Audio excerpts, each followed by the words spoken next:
کے ہاتھوں پر اسلام کی دولت سے میں مشرف ہوا.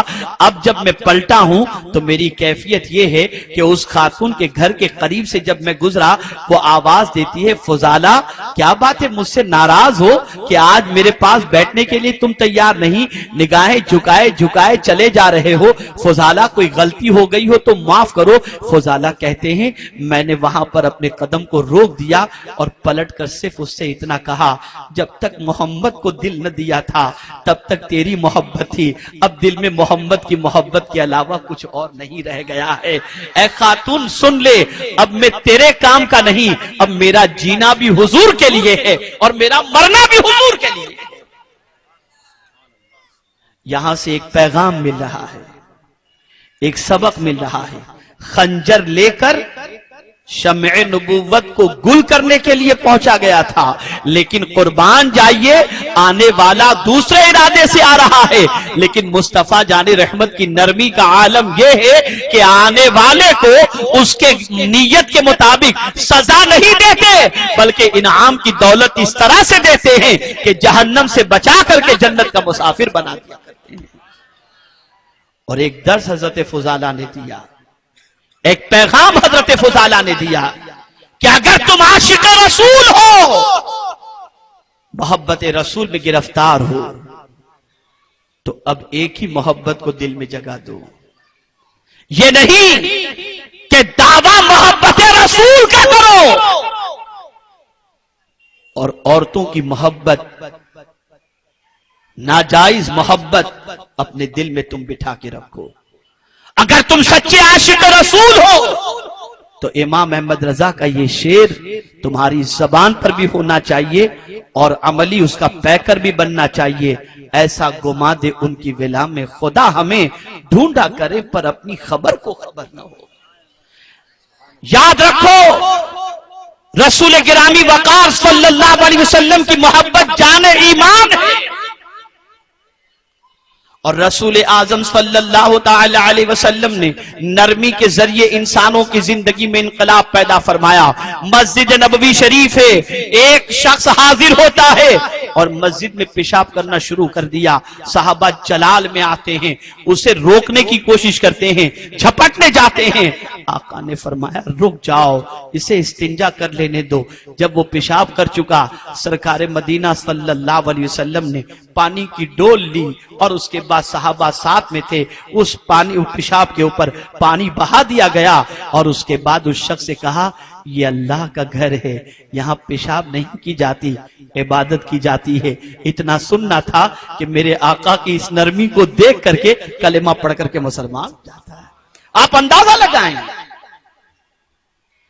اے رسول گرامی وقار صلی اللہ علیہ وسلم کے دیوانوں, سفر سے حضور لوٹ رہے ہیں, پڑاؤ ڈالا گیا. جانتے ہیں آپ صحابہ کرام علیہم الرضوان نے اللہ کے رسول صلی اللہ علیہ وسلم کو جب دیکھا کہ غنودگی کی کیفیت ہے, آقا آرام فرمانا چاہتے ہیں, تو ایک درخت کے نیچے حضور صلی اللہ علیہ وسلم کے لیے آرام کا انتظام کیا گیا اور صحابہ سرکار کو تنہا آرام کے لیے چھوڑ کر قرب و جوار میں پھیل گئے, ادھر ادھر پھیل گئے. اور سرکار مدینہ صلی اللہ علیہ وسلم نے اپنی تلوار کو درخت کی ٹہنی سے لٹکا دیا. دشمن بہت دور سے گھات لگائے بیٹھا ہوا تھا, اس نے جب دیکھا کہ صحابہ قرب و جوار سے چھٹ چکے ہیں اور رسول گرامی وقار صلی اللہ علیہ وسلم اکیلے آرام کر رہے ہیں, تو جانتے ہیں آپ وہ جلدی سے آیا, آنے کے بعد تلوار پر قبضہ کیا, تلوار کو نکالا اور حضور صلی اللہ علیہ وسلم کے قریب وہ پہنچا ہی تھا وار کرنے کے لیے کہ آقا کی آنکھ کھل گئی. اس نے برجستہ کہا اے محمد صلی اللہ علیہ وسلم, میری تلوار سے تمہیں کون بچا سکتا ہے؟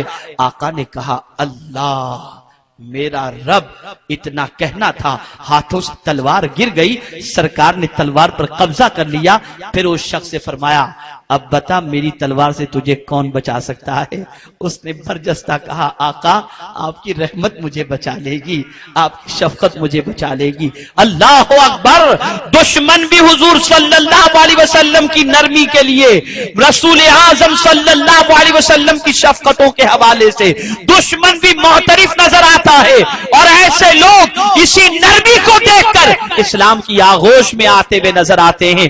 اسی لیے سرکار فرماتے ہیں الدین یسر ولا تعسر، دین آسان ہے اسے سخت ترین نہ بناؤ۔ ہاں البتہ ایک بات ذہن کے اندر رکھنی چاہیے، اپنے دشمن کو معاف کر دو، اپنوں کو ستانے والے کو معاف کر دو، لیکن جب دشمن مصطفیٰ کی بات ہو تو امام احمد رضا کے اس شعر پر عمل کرنا ہے، دشمن احمد پر شدت کیجئے، ملحدوں کی کیا مروت کیجئے۔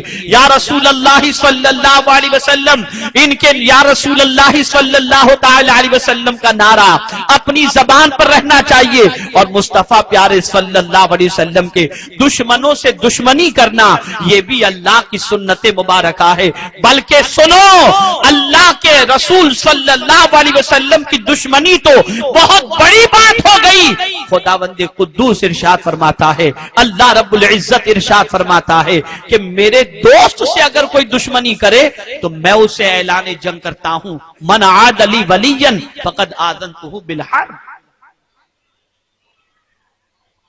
یاد رکھو، اپنی ذات کا معاملہ ہو تو معاف کرو،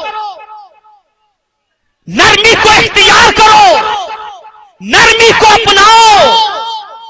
نرمی میں اللہ کے رسول صلی اللہ علیہ وسلم فرماتے ہیں کہ بہتری ہے، بھلائی ہے۔ یہی وجہ ہے کہ ہر سورت کی ابتدا کے اندر بسم اللہ الرحمن الرحیم رکھا گیا، کھانے سے پہلے بسم اللہ الرحمن الرحیم، پینے سے پہلے بسم اللہ الرحمن الرحیم، سونے سے پہلے بسم اللہ الرحمن الرحیم، ہر جائز کام سے پہلے بسم اللہ الرحمن الرحیم۔ یہ نرمی، یہ مہربانی، یہ رحمت، یہ اللہ عز و جل کو اس نام کے ساتھ یاد کرنے کی بار بار تاکید ہو رہی ہے۔ اور قربان جائیے، ہمیں رب بھی ملا تو رحمان و رحیم، مصطفیٰ بھی ملے تو رحمت للعالمین، اور قرآن بھی ملا تو وَنُنَزِّلُ مِنَ الْقُرْآنِ مَا هُوَ شِفَاءٌ وَرَحْمَةٌ لِّلْمُؤْمِنِينَ۔ یاد رکھو میرے پیارے آقا صلی اللہ تعالی علیہ وسلم کے پیارے دیوانوں، بس یہ آخری حدیث عرض کر کے میں اپنی گفتگو کو مکمل کرتا ہوں۔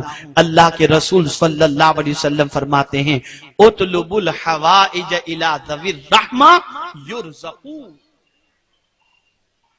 سرکار صلی اللہ علیہ وسلم ارشاد فرماتے ہیں نرم دل لوگوں سے اپنی حاجتیں طلب کرو، تمہیں روزی دی جائے گی، روزی دی جائے گی۔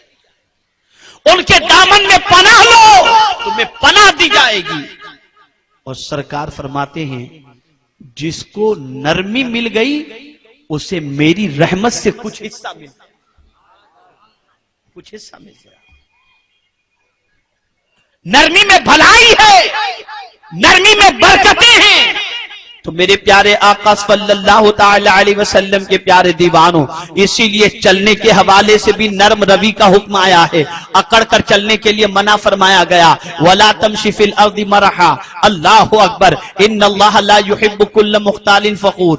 اللہ رب العزت نے بے شمار مقامات پر ان چیزوں کی مذمت فرمائی جو تکبر سے متعلق ہے، جو کبر و غرور سے متعلق ہے۔ نرمی کو اختیار کرو، نرم روی کو اختیار کرو، اور اپنی زبان کی کیفیت یہ بناؤ کہ اس سے شعلے نہ نکلتے ہوں، بلکہ نرمی کی پوزیشن یہ ہو کہ پھول جھڑتے ہوں۔ ارے ذرا سوچو تو صحیح، فرعون سے بڑھ کر کے باغی خدا کون ہوگا؟ لیکن اللہ اکبر، جب پروردگار جل جلالہ نے حضرت موسیٰ علیہ السلام اور ہارون علیہ السلام کو دونوں کو جب فرعون کی طرف بھیجا تو ارشاد فرمایا اذهبا الى فرعون انه طغى، فرعون کی طرف جاؤ، وہ سرکش ہو چکا ہے، باغی ہو چکا ہے۔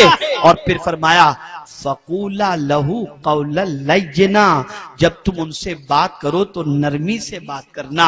آپ اندازہ لگائیں میرے پیارے آقا صلی اللہ علیہ وسلم کے پیارے دیوانوں، اس لیے کہ اس کے ذریعے تم جب نرمی سے بات کرو گے تو بات وہ سنے گا۔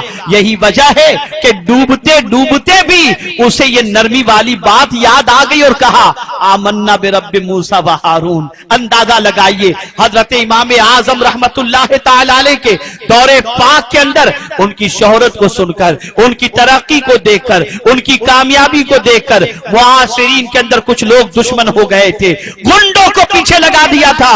اللہ اکبر، امام اعظم تشریف لے جا رہے تھے، گنڈے پیچھے سے گالیاں دے رہے ہیں۔